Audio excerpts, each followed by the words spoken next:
Hello மக்களே, welcome to Latha's kitchen and vlog. June 22 தேர்ஸ்டேக்கான cooking vlog தான் பார்க்க போகிறீங்க. நைட்டு இட்லி மாவு அரைச்சி வச்சதுனால காலைல எழுந்தோடனே ஃபஸ்ட்டு வேலை நான் பார்க்குறது அது நல்லா பொங்கியிருக்கான்ட்டு. சூப்பராகவே பொங்கியிருந்தது. சரி, பொண்ணுக்கு ஸ்லைட்டாக கோல்டு இருக்கிறதுனால சம்திங் லைட்டு தான் அவளுக்கு கொடுக்க முடியும், ஸ்பைசி சட்னி கொடுக்க முடியாதுன்ட்டு மூங் தால் சாம்பார் வைக்கலாம் அப்படின்னு சொல்லிட்டு மூங் தால் வச்சு அதில் நிறைய தக்காளி, வெங்காயம், பூண்டு, கத்திரிக்காய் அதெல்லாம் போட்டு ஒரு லெஸ் ஸ்பைஸியாக ஒரு மைல்ட்லி ஸ்பைசி சாம்பார் அதான் வச்சேன். சரி, அவளோட லஞ்ச் பாக்ஸ்க்கு மிளகு சாதம் பண்ணலாம் அப்படின்னு சொல்லிட்டு அதுக்கான ஐட்டம்ஸ் வறுத்துட்ருக்கேன். மிளகு, கடலைப்பருப்பு, கொஞ்சமாக கருப்பு உளுந்து, 2 காஞ்ச மிளகா, ஜீரகம் கிடையாது. ஸோ இது நாலத்தையும் போட்டு நல்லா வறுத்துக்கணும். இது எங்களோட பிரேக்ஃபாஸ்ட். அவளுக்கு மினி இட்லி பண்ணி கொடுத்தேன். மினி இட்லி பண்ணுறது நச்சு, ஸோ அவளுக்கு மாத்திரம்தான் அது.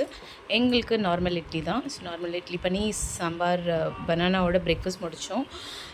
ஒரு வாழைக்காய் இருந்தது, 2 உருளைக்கிழங்கு இருந்தது. சரி, இது ரெண்டுத்தையும் குட்டி குட்டியாக நறுக்கி பாயில் பண்ணி அதை ஒரு ரோஸ் மாதிரி பண்ணலாம் இந்த மிளகு சாதத்துக்கு சைட் டிஷ் அப்படின்னு சொல்லிட்டு அதுதான் பண்ணிகிட்ருக்கேன். சிம்பிள் மஞ்சப்பொடி, காரப்பொடி போட்டு எப்போதும் பண்ணுற ரோஸ்ட்டு தான்.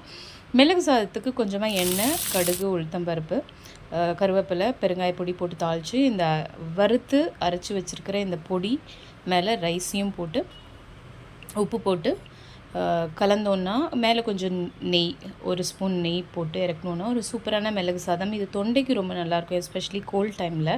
ப்ளஸ் மிளகு எல்லாருக்குமே தெரியும் கோல்டுக்கு ரொம்ப நல்லது.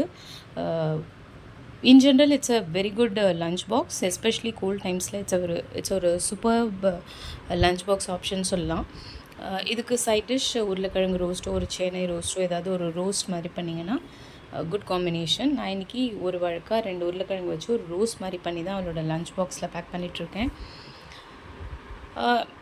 இது கொஞ்சம் ட்ரையாக இருக்கும் லஞ்ச் பாக்ஸில், அதனால் கொஞ்சம் நிறைய கீ இதில் ஆட் பண்ணிங்கன்னா கொஞ்சம் சாஃப்டாக இருக்கும்.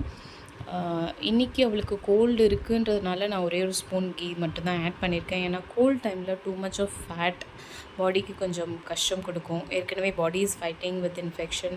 அந்த டைமில் ஃபேட்டி ஃபுட்ஸ் நிறைய சாப்பிடக்கூடாதுன்றது ரீசன்னால் அதர்வைஸ் நிறைய கீ போட்டு கொடுங்க லஞ்ச் பாக்ஸில் பேக் பண்ணுறீங்கன்னா கிட்ஸுக்கு. இந்த ரைஸ் மத்தியானத்துக்கு எங்களுக்கு முருங்கைக்காய் சாம்பார் வைக்கலான்னு சொல்லிட்டு வெறும் முருங்கைக்காய் தான் இருந்தது. கத்திரிக்காய், கேரட்லாம் இல்லை. சரின்ட்டு வெறும் முருங்கைக்காவை பாயில் பண்ணி அதில் ஒரு சாம்பார் வச்சு ஹஸ்பண்ட்க்கு நிறைய சாலட்ஸோட கொஞ்சமான ரைஸ் ப்ளஸ் சாம்பாரோட சர்வ் பண்ணேன். He's a diabetic. He should take a lot of vegetables, கம்மியான கார்ப்ஸ் தான் எடுக்கணும். அதனால் always salad is a must in அவர் டயட். டயபெட்டிக் ரெசிபீஸ் நான் நிறைய அதை பற்றி ரிசர்ச் பண்ணிகிட்ருக்கேன். Since my husband is a டயபெட்டிக்ன்றதுனால எனக்கு தெரிஞ்ச டிப்ஸ் உங்களோட ஷேர் பண்ணிக்கிறேன். இஃப் யூ லைக் டு ஃபாலோனா எடுத்துக்கோங்க. Again diabetic varies from body to body. சின்ன வெங்காயம் வந்து ஒரு நல்ல ஆப்ஷன் சுகர் லெவலை கண்ட்ரோலில் வச்சுக்கிறதுக்கு. Always consult your doctor before you try anything new. இது எங்களோட evening snack. Papaya it's again a good snack for a diabetic. Again not too much, but any fruit which is in limited is recommended. Of course there are some fruits that the diabetic should not take. அதில் papaya இல்லை, அதனால இதுதான் evening snack.